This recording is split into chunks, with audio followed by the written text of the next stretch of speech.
My stepmom tried to secretly sell the house. My late mom left me while I was away for work. So I pulled the ultimate Uno reverse and left her homeless. I'd always believed that family was supposed to be a sanctuary, a place where memories and legacy merged into something that gave you strength during hard times. My name is Alex, I'm 35, and I work as a business consultant. My job takes me all over the country, and sometimes even abroad, leaving me away from home for weeks at a time. I'm methodical, principled, and fiercely loyal to everything my late mom built. That's why when I inherited the old house, she lovingly maintained, a place steeped in laughter, sorrow, and countless memories, I vowed to protect it at all costs. Growing up, that house was my universe. Every creak of the wooden stairs and every ray of afternoon sunlight filtering through the dusty windows reminded me of Mom's gentle voice and warm embrace. After she passed, my dad remarried Carol, a woman who at first glance appeared caring and capable. Over time, though, I began to notice a subtle undercurrent, a quiet ambition that often clashed with the sanctity of our family legacy. Carol always had her eye on things, and I couldn't shake the feeling that she viewed my mom's home less as and more as a resource. One crisp autumn day, after a grueling 3-week business trip that left me drained but eager to return to my roots, I finally made it home. I expected the familiar aroma of Mom's old cooking recipes lingering in the air and the comforting clutter of memories in every room. Instead, my arrival was met with a disquieting silence and a series of unanswered phone calls. My inbox was littered with odd emails from the real estate agent handling what I initially assumed was a routine market update. When I clicked on the subject line, "Exclusive listing opportunity for our family home," my stomach dropped. I stared at the screen, incredulous. The house I had always thought was secured in my name was now on the market. Every detail was laid out for potential buyers: the price, the agent's contact, even a slick description that hinted I was rarely around to appreciate its true value. In that instant, I felt as though a betrayal more profound than any business scam had been committed right under my nose. I could almost hear my mom's soft laugh in the empty halls. And it was quickly replaced by a deep, gnawing anger. I picked up the phone and dialed my lawyer without hesitation. "I just came back from work, and I see that my childhood home is listed for sale. How could Carol do this behind my back?" I demanded, my voice tight with disbelief and hurt. There was a long pause on the other end of the line before he confirmed my worst fears. The house was indeed on the market, and Carol had orchestrated it without my consent. I sank into the worn leather of my favorite armchair, my mind reeling with thoughts of betrayal and the realization that everything I held sacred was suddenly in jeopardy. That moment, as I scrolled through the listing and reread every word, I vowed silently that I wasn't going to let her profit from my mom's legacy. I was determined to pull an ultimate Uno reverse, one that would leave Carol reeling, exposed, and, ultimately, homeless. The seed of a plan had been planted, and I knew that the coming days would be the most defining of my life. Returning home after months on the road is always a mixed bag. I anticipated the familiar creak of the front door, the smell of old books in the study, and even the muted hum of memories in every corner. Instead, I was met with an unnerving stillness and a barrage of digital notifications. My laptop screen glowed with the details of a new real estate listing. My mother's house, the one that had been in our family for generations, was up for sale. The listing wasn't subtle either. It boasted slick professional language that practically celebrated my absence. Priced for a buyer who appreciates character, though the current owner has rarely been present. Every word stung, every phrase underscoring that I was considered an afterthought. I felt a rush of disbelief and revulsion. How could Carol, the woman who'd moved in after Mom died, dare to sell something that was so sacred? I flipped through the photos on the listing, noticing carefully staged images of empty rooms and a facade that seemed to strip away any vestige of familial warmth. My fingers trembled as I saved screenshots of the listing, each pixel a testament to the audacity of her betrayal. I immediately forwarded the evidence to my lawyer with a terse message. This must be stopped immediately. I spent the rest of that day pacing the old hardwood floors, my mind churning with anger and disbelief. Each step I took echoed the memories of my mom's laughter and the promises she made to keep our family home safe. The realization that Carol had not only disregarded those promises, but had actively used my absence as justification for her greed made my blood boil. I replayed every interaction, every offhand comment she'd made in the past, subtle hints that perhaps she never truly cared about preserving my heritage, only about cashing in on it. Later that evening, while reviewing legal documents with my lawyer over a series of tense phone calls, I began formulating my strategy. I wasn't just going to fight this in court. I was going to make sure Carol felt every ounce of the betrayal. I compiled every piece of evidence I could find: emails, text, messages, even security footage from the day I left for my trip. I needed to build a case that left no room for her excuses, a case that would guarantee the house stayed exactly where it belonged, with me preserving my mother's legacy. In the days following my discovery, I found myself navigating a labyrinth of family dynamics that I had long suspected were far more complicated than I'd imagined. I reached out to my dad first. Our conversations had always been sparse since Mom died, and even more so after Carol entered the picture. His voice was measured but distant as he tried to justify Carol's actions. "Alex, you know how busy you are. I mean, she's only trying to make things easier for everyone. The house has been a burden for years." His words, meant to be comforting, instead filled me with an icy rage. I knew better than anyone that the house was a sanctuary, a living memory of the woman who had raised me. Not wanting to rely solely on my dad's version of events, I contacted Aunt Louise, a family member who had always been a staunch supporter of Mom's ideals, over coffee at a small diner in town.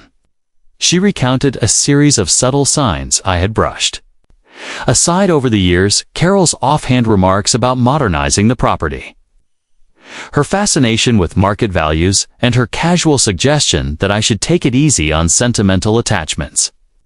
Each revelation was a blow, confirming that Carol had been planning this betrayal long before I even set foot back home. I also reached out to a longtime family friend, Martin, who had served as a silent witness to many of our family's struggles. He described how Carol's behavior had shifted over the years, from being the seemingly caring stepmom to someone whose ambition bordered on ruthless opportunism.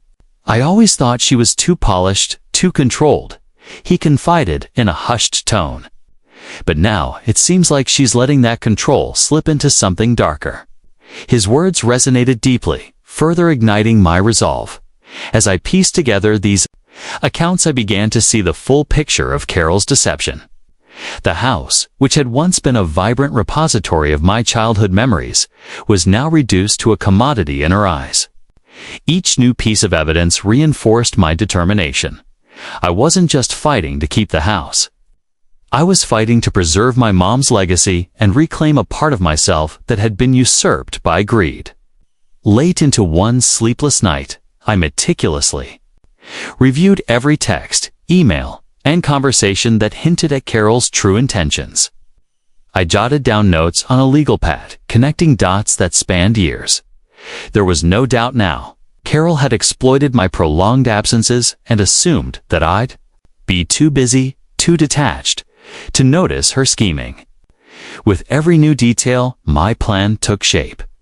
I would use the law as my weapon, every loophole, every clause. To turn her betrayal on its head, I would file the necessary legal motions, secure the deed, and if needed, force an eviction that would leave her scrambling.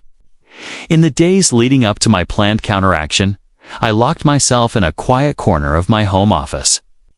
a makeshift command center filled with legal documents, family photos, and scribbled notes. Every night, after returning from work, I pored over property records, scrutinizing every line of the deed that I knew belonged to my mother's memory. I worked closely with my lawyer, Ryan, whose expertise gave me a renewed sense of hope. Together, we mapped out a strategy that was as precise as it was bold. Ryan explained the nuances of the legal loophole that could save my inheritance. Stepmom's will clearly states that the property was to remain in the family. If we can prove that Carol acted without your consent, we have a solid case too. Invalidate the sale and even file for eviction. His words were like a shot of adrenaline straight to my heart. Every technical detail, every clause we uncovered felt like reclaiming a piece of what was rightfully mine. Simultaneously, I began gathering every scrap of evidence that could back up my claims. I retrieved emails where Carol had made subtle, yet damning comments about how nobody was around to miss the house anyway. I even recovered a forgotten voicemail from my dad that hinted at Carol's secret plans. Each piece of evidence was meticulously cataloged and stored, forming a damning dossier that I knew would turn the tables. During one long, sleepless night, I sat in front of the old family portrait of my mom, the faded photograph, with her gentle smile and knowing eyes reminded me why I was fighting so hard. It wasn't just about the physical structure of a house. It was about preserving a legacy of love, warmth, and memories that no amount of greed could ever replace. I vowed then that I would not let Carol turn our home into just another asset to be traded. I would use every legal and personal tool at my disposal to stop her in her tracks. The blueprint for my ultimate Uno reverse was now in place. I scheduled a meeting with Ryan to finalize the legal motions. Every document was rechecked, every signature anticipated. With each passing day, my anticipation mixed with righteous anger. I was about to pull a move that would not only safeguard my inheritance, but also teach Carol a lesson she'd never forget. The plan was set, and my resolve was unbreakable. The day of reckoning arrived sooner than I expected. It was a chilly afternoon when I called a family meeting at Dad's house. It's a rare gathering that until now had been marked by polite smiles and unspoken tensions. The dining room, adorned with simple decorations and the aroma of a home-cooked meal, suddenly became the stage for a confrontation that no one saw coming. I stood at the head of the table, a thick file of documents clutched in my hand. The room fell into an uneasy silence as I began to speak, my voice steady but laced with a quiet fury. "I've come to discuss something very important," I said, my eyes scanning the faces of our relatives. I just returned from a business trip and discovered that our family home, the house Mom built with so much love, is listed for sale. Gasps and murmurs filled the room. I could see shock, disbelief, and a hint of guilt ripple through the crowd. Carol, who had been sitting at the far end of the table with a forced smile, shifted uncomfortably. My father's eyes darted between us, torn between his loyalty to Carol and his duty to honor my mother's memory. "Alex, what are you talking about?"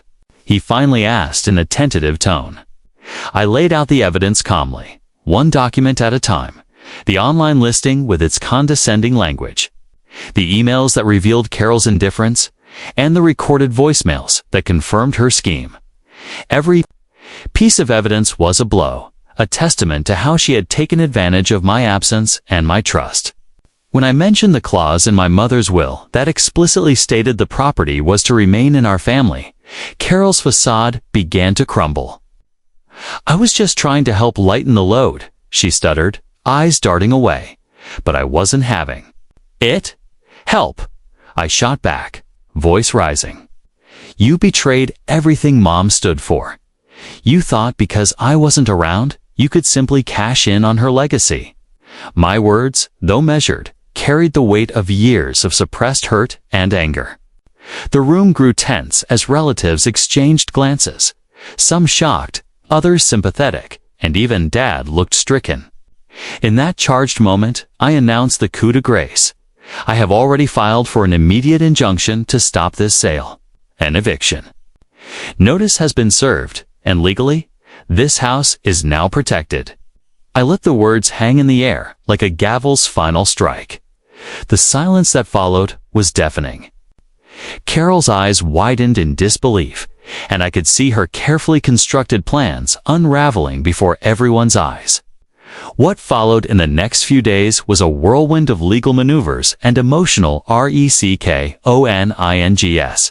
My phone rang almost non-stop. Calls from lawyers, sympathetic relatives, and even curt messages from the real estate agent who claimed ignorance of Carol's intentions. Ryan and I worked tirelessly, double-checking every detail in the deed and ensuring that every legal loophole was exploited. I spent long nights in the study, reviewing documents and preparing statements, feeling both the adrenaline of victory and the sting of personal betrayal. Carol's reaction, however, was the most telling. At a hastily arranged meeting with Dad and a few family members, she broke down in a flood of panicked tears. "I never meant for it to go this far," she pleaded, her voice cracking as she clutched at my father's arm. But my father's expression was one of resigned sorrow. He looked as if he had known this betrayal was inevitable for a long time. The more she tried to justify her actions by claiming I was never around, and that she was only acting out of practicality, the more her words fell flat in the face of cold, indisputable evidence. Even as Carol's panic grew, I found a strange solace in the clarity of the legal process. Every signed document, every recorded conversation reinforced my determination. I began to feel a cathartic release, a sense that by fighting back, I was reclaiming not just a house, but my dignity and my mother's memory. In a quiet moment after a particularly grueling phone call with Ryan, I sat alone in my study and looked at an old photograph of Mom in the living room of that very house. I realized that her spirit was not something that could be sold or traded. It was something that I would protect at all costs. Throughout those tense days, the family dynamic shifted in subtle but significant ways. Some relatives began to side with me, offering supportive words and even expressing regret for having turned a blind eye to Carol's scheming. Others remained silent, trapped between loyalty and the shock of witnessing the unraveling of our family's facade. The real estate agent eventually issued a public statement nullifying the listing, and I received confirmation that the eviction notice was in effect. The ultimate reverse was in motion, and there was no stopping it now. The final showdown came unexpectedly during a follow-up family meeting organized by Dad. A meeting meant to settle things once and for all, as Dad put it.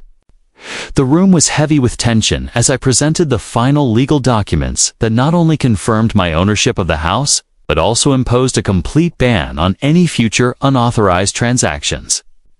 My voice was firm as I explained, "This house isn't just property, it's a legacy, and I will not allow it to be tarnished by greed or betrayal." Carol's defenses crumbled under the weight of truth and legality. Tears streamed down her face as she tried to explain away her actions, but her pleas were drowned out by the murmurs of disapproval from those around us. My father sat silently, his face etched with regret, while several cousins and even longtime family friends nodded in solemn agreement. In that moment, I felt an overwhelming surge of vindication, a powerful blend of justice and sorrow for what had been lost. I walked out of that meeting with a profound sense of closure. The legal battle had been long and painful, but the outcome was clear. I had not only stopped Carol's betrayal, but had also reclaimed a part of myself that had been hidden under years of neglect. The house, now securely mine by law, was a symbol of my mother's enduring legacy and my own unyielding determination. As I looked back one last time, I could see Carol crumple in the background, a figure defeated by her own ambition. I knew that there would be repercussions in our fractured family, but I also knew that I had taken a stand for what was right. In the weeks that followed, I embarked on a slow journey of healing. The adrenaline of the legal victory had faded, replaced by a reflective calm. I began attending therapy sessions to work through the complex emotions of betrayal, loss, and vindication. With every session, I felt lighter, as if each conversation peeled away the layers of hurt that had accumulated over the years. I reconnected with old friends and found solace in the quiet moments spent revisiting the memories of my mom. Each photograph, each relic in the house, a testament to her enduring love. Family dynamics, too, began to shift. Dad, who had long been caught in the crossfire, started to acknowledge the truth of my actions. Some relatives reached out with sincere apologies, admitting that they, too, had sensed something was off, but had been too afraid to speak up. Carol, now largely silent and isolated, became a cautionary tale in family gatherings. A reminder that greed and betrayal come with a price. I slowly started hosting intimate get-togethers at the house, inviting those who respected the legacy and who understood that this was more than just a building. It was a home that symbolized resilience, love, and the unyielding spirit of family. One crisp winter afternoon, I finally stood before the front door of that cherished house, a door that now belonged solely to me. I had spent the morning renovating a few rooms, restoring the faded photographs, and planting a small garden in memory of my mom's favorite blooms.